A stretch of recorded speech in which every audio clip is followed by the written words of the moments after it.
Mob করে পরীক্ষা বন্ধ করে দেওয়া, অটো পাস নেওয়া, এগুলি কখনো কাঙ্ক্ষিত ছিল না।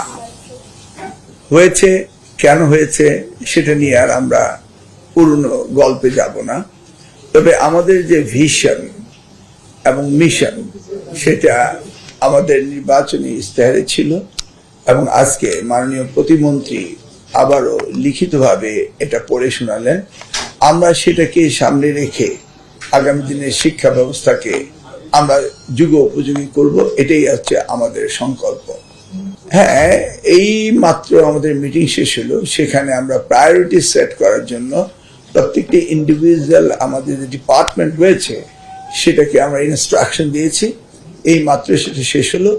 তবে সামনে আমাদের এসএসসি পরীক্ষা রয়েছে, সেটাকে নিয়ে আমি বলেছি যে প্রশ্নপত্র হয়ে গিয়েছে এবং সেটা ডিস্ট্রিবিউশনের জন্য কোনো ঝামেলা না হয় এবং এসএসসি পরীক্ষা নেওয়ার মধ্যে যেন কোনো প্রতিবন্ধকতা না আসে, এই বিষয়েও আমরা আলোচনা করেছি এবং পর্যায়ক্রমে আমরা ব্যাপক আলোচনায় যাব।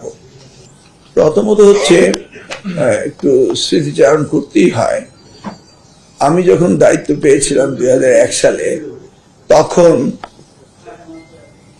বরিশাল বোর্ড বানিয়েছিলাম, চেয়ারম্যান বানিয়েছিলাম একটি পাবলিক কলেজের প্রিন্সিপালকে। শাসন এসে বলল যে আমি নাকি ট্র্যাডিশন ব্রেক করেছি, অর্থাৎ সরকারি শিক্ষকের মধ্য থেকে নিতে হবে, এটা tradition, but that's not the rule.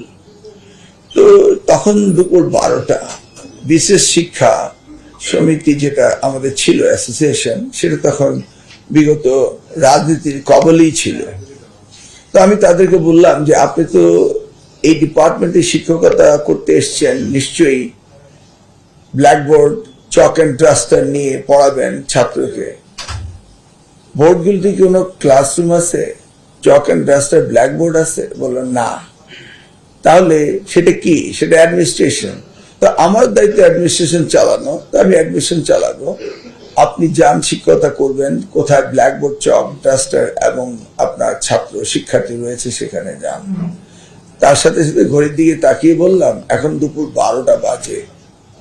Who gave you the permission to come here in absence of your classroom? You are not authorized to come here this time.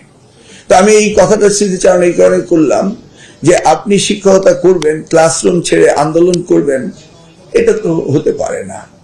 আপনাদের দাবি দেওয়া যেভাবে আসা সেভাবে আসবে, আমরা সেগুলিকে অ্যাড্রেস করব। এমন তো না আমরা অ্যাড্রেস করছি না, আমরা করব, কিন্তু রাজপথ দখল করে তো